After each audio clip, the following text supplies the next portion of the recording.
Oremos a nuestro Dios nuevamente.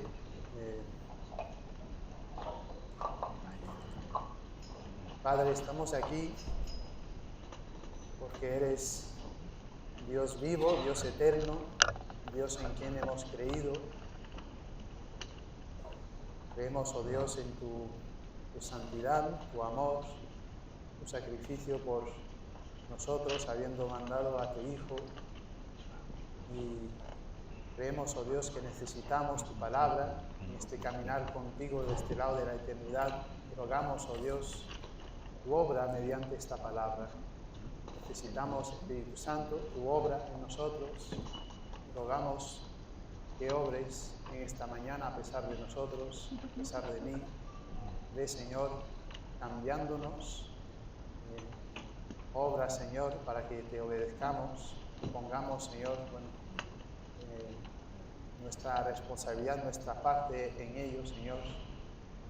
Pero sabemos que dependemos de ti en ese crecer contigo. Pido, Señor, que seas alabado en el nombre de Jesús. Amén. Amén. ¿Cómo han sido tus interacciones con incrédulos en esta semana? A veces tengo poca interacción, otras veces tengo más interacción, más oportunidad para Cristo. Esta semana me he encontrado 3 veces concretamente hablando con incrédulos o falsos maestros. Algunos vinieron a tocar a mi puerta, los testigos de Jehová. Otra vez fue hablando con un vecino que me decía que se había visto la procesión del Papa y pude tener una oportunidad para explicarle por qué no estaba muy entusiasmado por esto.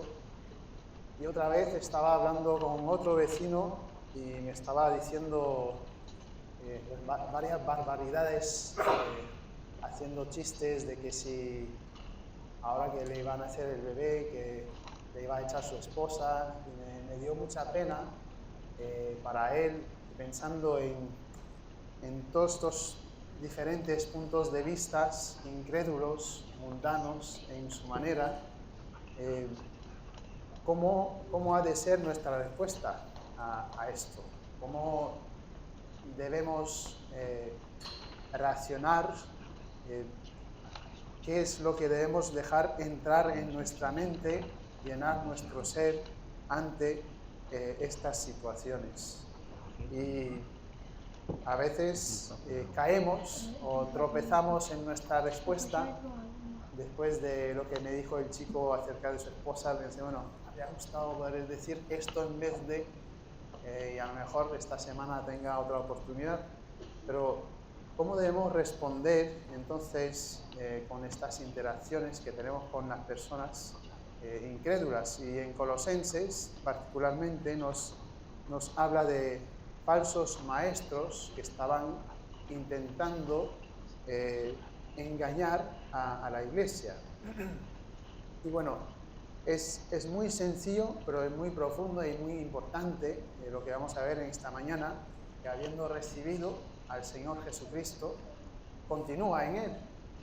Esa es la respuesta enfrentado por falsas enseñanzas que quizás hasta lleguen a tentarnos, a hacernos dudar. Esa es la respuesta ante lo que nos ofrece el mundo. Y hemos estado entonces progresando en Colosenses. La semana pasada vimos más acerca del ministerio de Pablo y cómo él aplicó ese ministerio para los colosenses, como que él luchaba por ellos deseando un tal fruto, y lo hacía porque Cristo es tesoro. Sobre todo, Cristo es el único quien puede saciar. Y esta semana continuamos y nos da en esta porción pequeña que vamos a ver en esta mañana un resumen de aplicación de la verdad de Cristo a la vida de uno. Pues nos da un resumencito de la aplicación de todas esas grandes verdades que ha estado desarrollando hasta ahora en la epístola. Y entonces vamos a a ver esta aplicación para nuestra vida en Colosenses 2, 6 al 7. Colosenses 2, 6 al 7, si podéis tomar vuestras Biblias, vamos a ver este breve pasaje.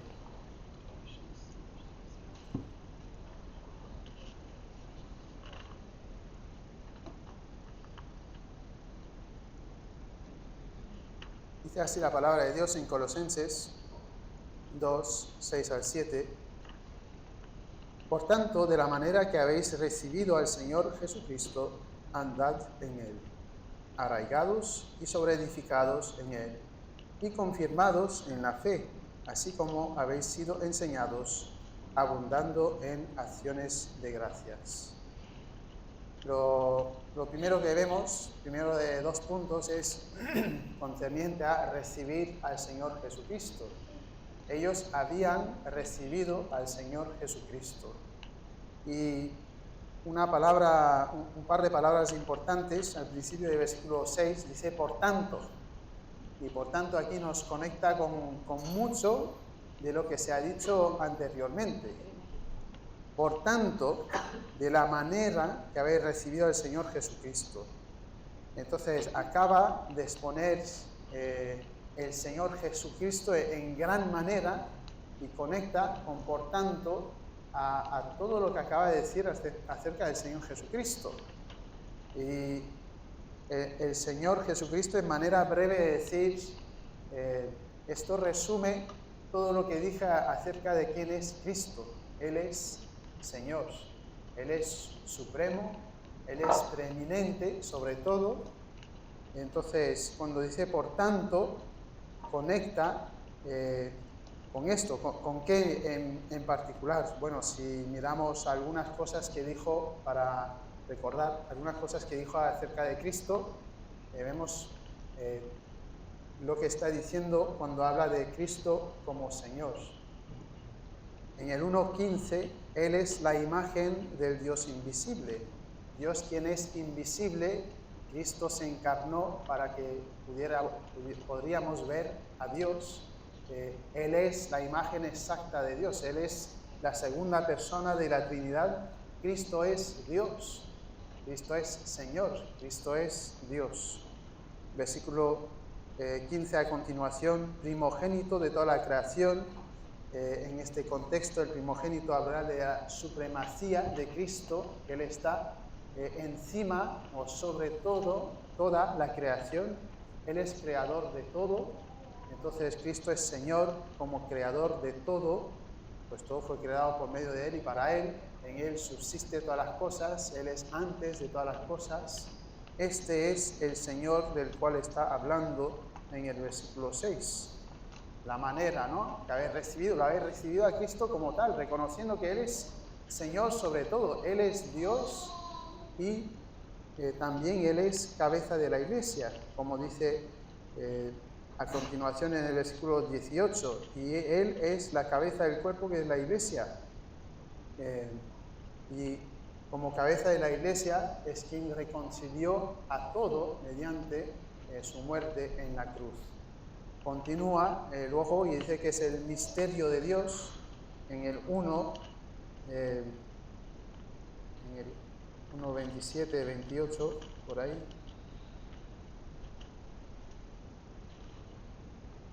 El misterio de Dios.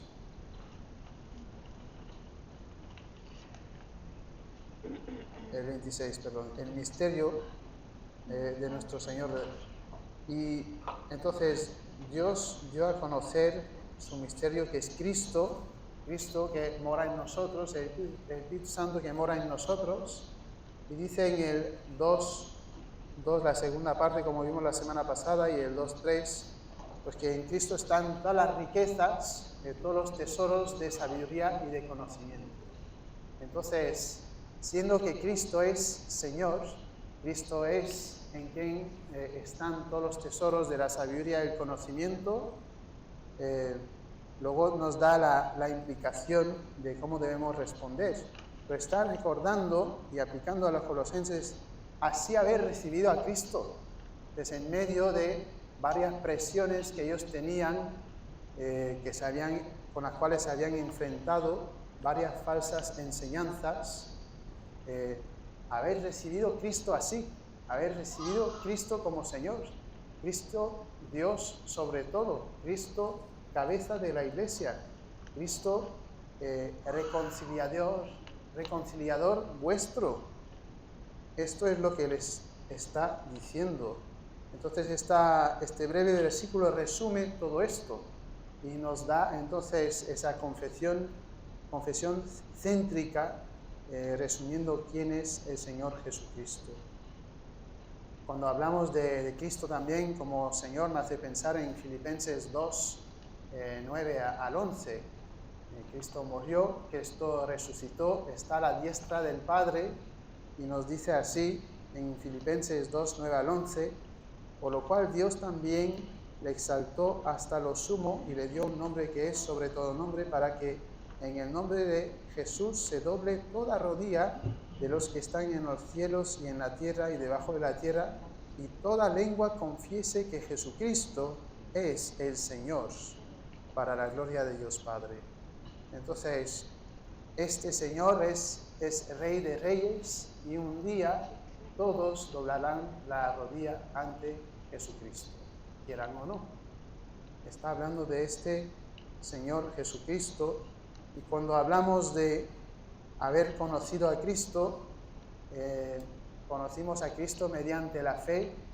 Él cumplió una vida perfecta y por lo tanto Dios el Padre aceptó esa vida perfecta como paga por los pecados de todo el mundo. Nadie aquí puede llegar a Dios por sus propios términos, porque es pecador, somos pecadores. Y Dios dice, bueno, aunque hayas hecho obra tal, obra aquella, todas tus obras son manchadas de pecado y no me valen. No puedes llegar a Dios sino mediante Cristo. Y ellos habían recibido a Cristo, habían sido reconciliados antes siendo enemigos, y entonces este es el Señor Jesucristo que habían recibido por la fe, y este es el Señor Jesucristo que todos aquí tenemos que recibir por la fe. Y cuando pensamos en el Señor Jesucristo, la verdadera conversión incluye la fe y el arrepentimiento. Cuando yo digo, sí, creo en Jesús, no sigo viviendo una vida de pecado, no sigo haciendo lo mío. Yo digo, Señor, perdón, he pecado contra ti. Y ahora empiezo una vida nueva. Ya no soy esclavo del pecado, sino que esclavo de Dios. Y empiezo a vivir por la fe en Jesucristo. Entonces, ese Señor Jesucristo, es decir, Dios, antes yo era rey de mi vida, ahora eres tú. He creído en ti y me he arrepentido de mis pecados y he empezado a vivir por ti. Y habían entonces recibido a Cristo de tal manera. Vemos en el 1, 7 al 8, donde dice, como lo habéis aprendido de Epafras, nuestro consiervo amado, que es un ministro de Cristo para vosotros, que también nos ha declarado vuestro amor en el Espíritu. Habían recibido Cristo como tal, y Pablo está subrayando esto. No es muy popular reconocer a alguien como Señor de su vida, pues por ser humanos orgullosos que somos, pero también en una cultura que odia la jerarquía. Queremos ser todos iguales. Quiero que la gente me deje en paz y que yo haga lo que yo quiera, y hasta se le dice a los niños que ellos deben hacer esto, que los padres no tienen que dominar y decidir lo que hacen los niños. Pero Dios ha dado jerarquía. Es bueno que los padres enseñemos, que guiemos a nuestros hijos en el Señor. Hay otras jerarquías que Dios ha puesto en su lugar. El problema no es la jerarquía, es el pecado. Y ahí sí que hay mucho problema. Y bueno, vale, si ves tanta corrupción, no es por nada que no te guste la jerarquía. Y bueno, la corrupción es mala, reconozcamos esto, pero la jerarquía y el pensamiento de pensar en Cristo como Señor mío, yo siendo esclavo de Él, es algo bueno.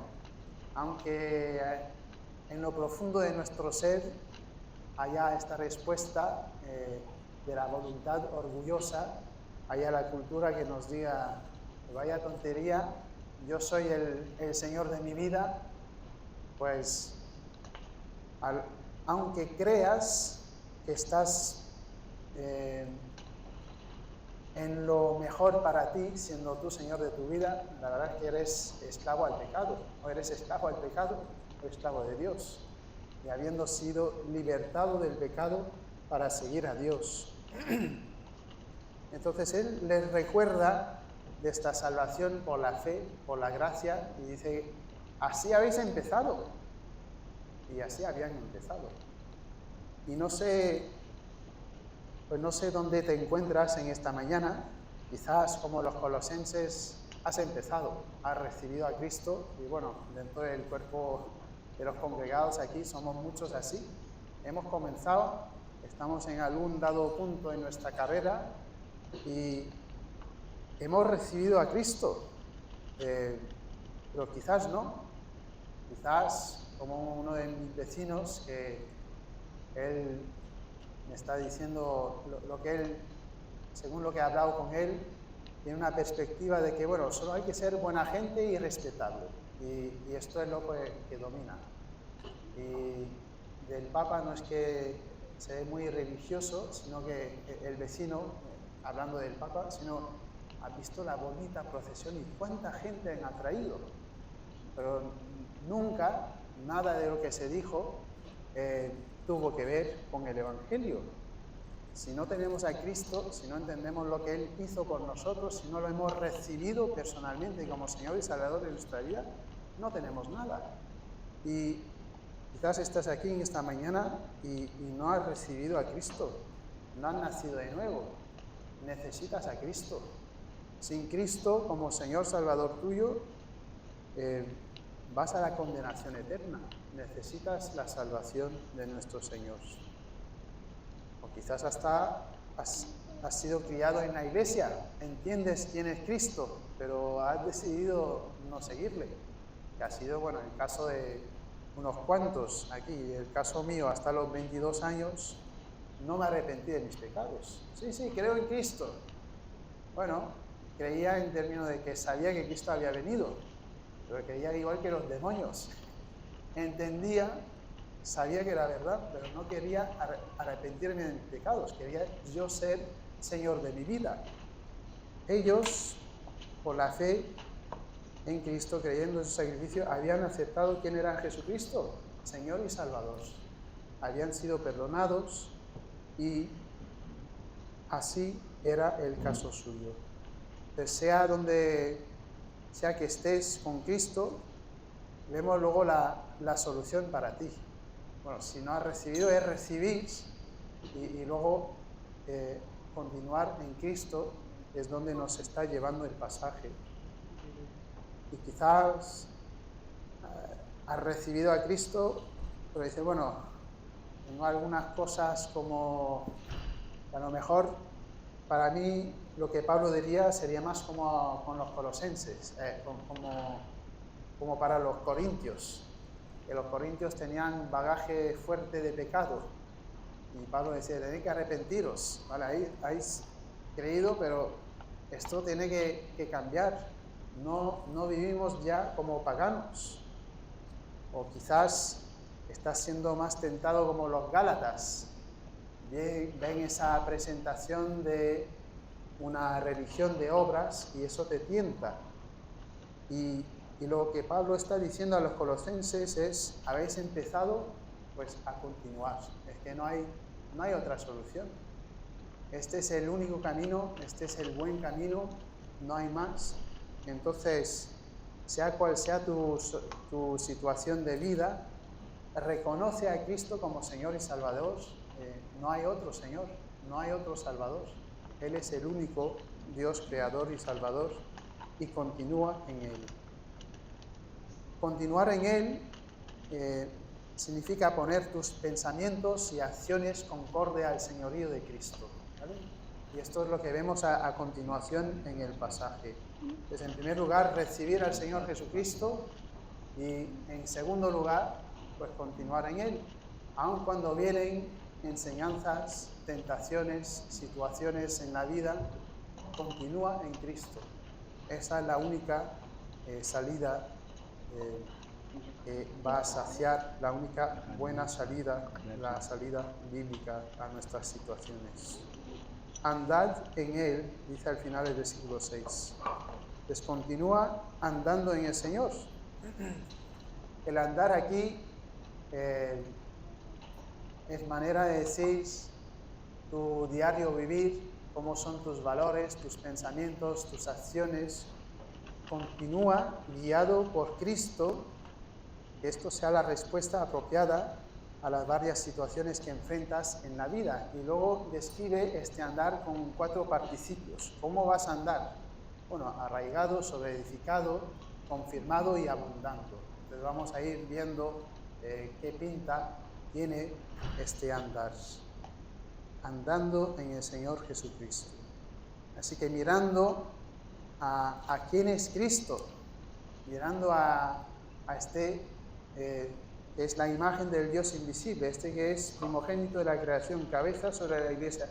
Esa es la aplicación práctica de Pablo para los colosenses.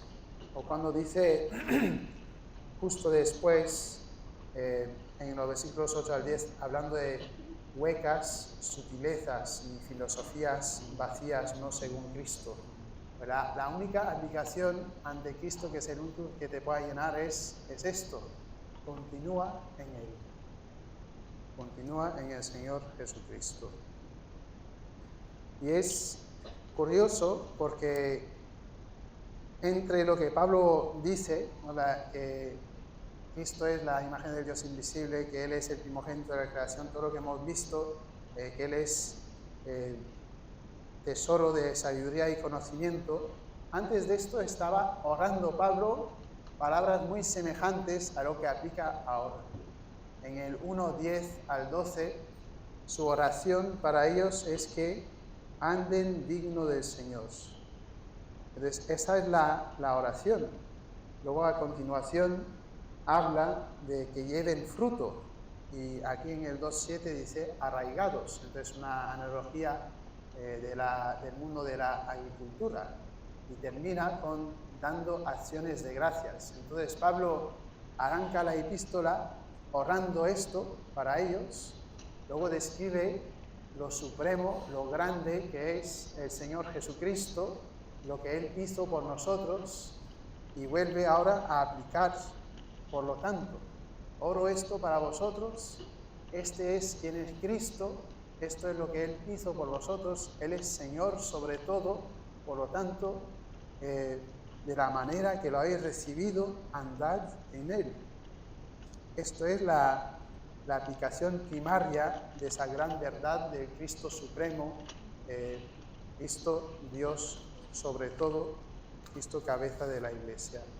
Entonces es realmente el centro aplicativo de toda esa carta para los colosenses y para nosotros. ¿Qué hago frente a todo lo que viene asaltando con falsas enseñanzas, apelando a mis deseos carnales? Ando en Cristo, continúo en Cristo. Habían empezado, pues que anden, o sea, que continúen este camino que habían empezado en el Señor Jesucristo. Ante todas las ofertas que, bueno, en el fondo son satánicas, que vienen por nuestro lado, pues esa es la única respuesta. No es algo muy complicado. Aférrate a Jesucristo. Anda en el Señor Jesucristo. Nadie más te puede saciar, nadie más te puede salvar, nadie más te puede santificar, nadie más te puede llenar. Cristo salva, santifica, sacia. Él es quien nos da esto.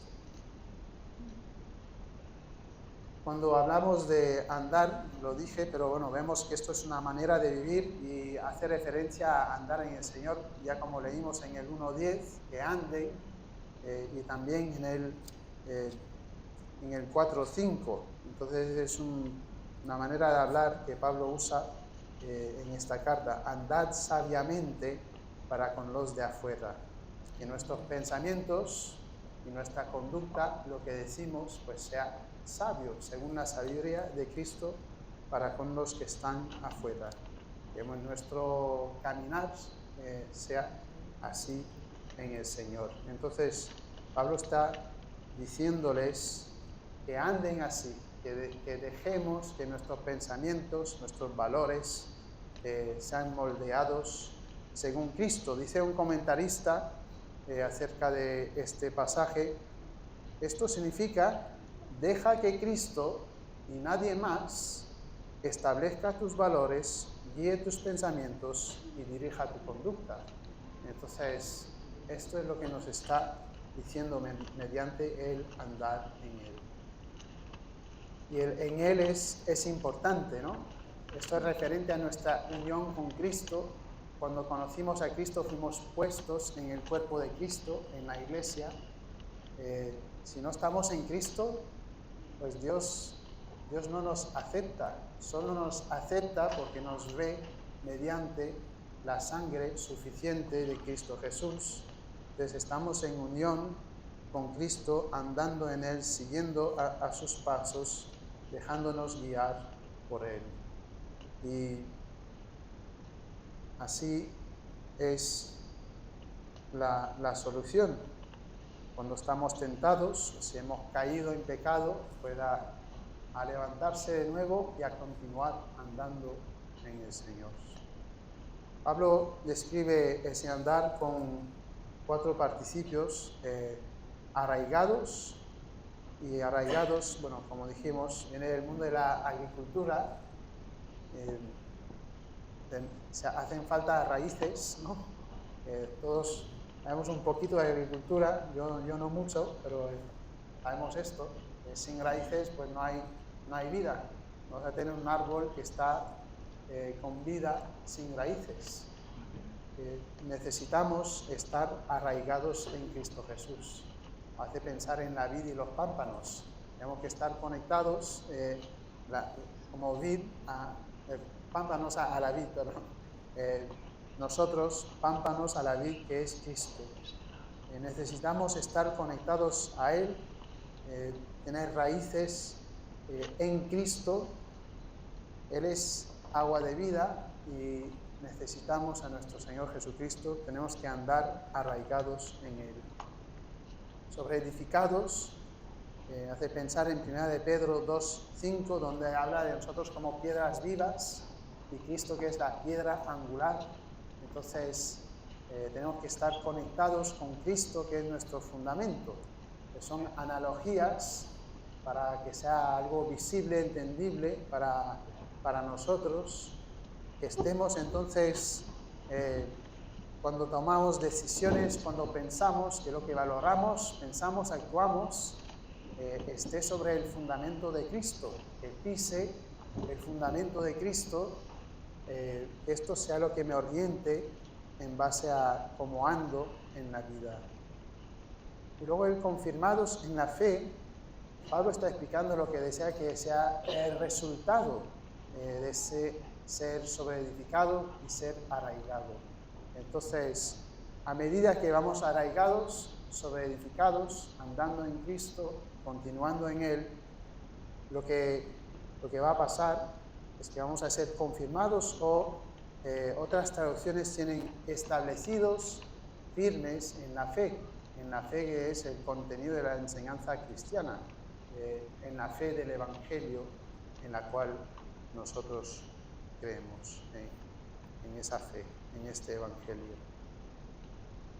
Y luego termina este pasaje con abundando en acciones de gracias. La abundancia en la acción de gracias es algo muy importante en la vida del creyente, porque al final, aunque, no sé, puede que esté mirando una situación muy pequeña, se me rompe algo en casa y me quejo, o algo más importante pasa y me quejo. Al final, si me quejo, estoy diciendo, Dios, ¿qué estás haciendo? Y la gratitud en el Señor está diciendo, mi salvación, mi relación con Dios sobrepasa estas situaciones frustrantes y difíciles. Y puedo estar agradecido en el Señor. ¿Por qué? Porque es muchísimo más importante esto. Cristo es supremo, su perdón de pecado y estar en unión con Él sobrepasa las cosas de esta vida. A la luz de la esperanza que yo tengo en Cristo, puedo estar agradecido aun cuando pues todo va mal. Y entonces ese andar con Cristo tiene que incluir abundar en acción de gracias, donde el creyente dice, estoy muy agradecido por lo que Cristo hizo por mí. Reconozco que en lo más fundamental de mi persona, lo que soy es pecador, destinado al infierno, y Cristo me rescató y me puso en el camino de la vida eterna. ¿Cómo no voy a ser agradecido en la vida dada esta verdad? Pero cuán ingratos podemos ser, ¿no? Como seres humanos y también en esta cultura, en este tiempo de tantas posesiones. Enfoquémonos en el Evangelio, en lo que Cristo hizo por nosotros, en quién es el Señor. Él es Dios y es Salvador nuestro. Y a la luz de esto, tiene que causar gratitud en nuestro ser. Entonces, también cabe notar que estos participios son pasivos, o sea, yo sí debo actuar, pero es actuar dependiendo de la gracia de Dios que obra en mí. Sin Dios obrar en mí no puedo yo ser arraigado, sin una vida nueva en Cristo no puedo ser edificado. Dios es quien obra en nosotros. Entonces nos acercamos a Cristo, andamos en Él y confiando en que Dios hace su obra de arraigar, sobre edificar, confirmar y abundar en acción de gracias. La pregunta es, bueno, ¿has comenzado en Cristo? Y bueno, si es que sí, si es que no, tienes que creer en Él, tienes que arrepentirte de tus pecados. Pero si es que sí, como los colosenses, ¿dónde están tus raíces? O sea, en la práctica, en el diario vivir, cuando valoras algo, piensas en algo, tomas decisiones, ¿dónde estás pisando mentalmente? ¿En qué te aferras? ¿Qué es lo que mueve tus decisiones? Pablo está diciendo que Cristo, ¿no? y nadie más esté estableciendo estos valores, guiando nuestros pensamientos, dirigiendo nuestra conducta. Y quizás cuando las cosas van bien, sí, arraigado en Cristo, pero, y bueno, gloria a Dios si es el caso, que vamos a reconocer y dar gracias a Dios que la bendición viene de su mano, pero debemos también de reconocer cuando la cosa no va tan bien, cuando estamos siendo tentados, pasando por dificultad, ahí es realmente cuando vemos lo que hay en nuestro corazón. Cuando no va bien, vemos mucho de cómo es una persona cuando no va bien. Entonces, pensemos en cuando no va bien, cómo es mi andar, y que pueda ir creciendo en Cristo, que pueda ir siendo más arraigado en el Señor Jesucristo, y cuando veo mala hierba y espina, que vayamos quitando esto y vayamos arraigándonos más en Cristo. Entonces, ya que te sientes, bueno, si te sientas inestable o en duda, o que, bueno, como los colosenses parecía que había buena vida sana, con buen fruto, pues continúa andando en Cristo Jesús. Continúa en Él con gratitud, habiéndole recibido, continuemos en Él. Él es el único Señor y Salvador. Dios bendiga su palabra.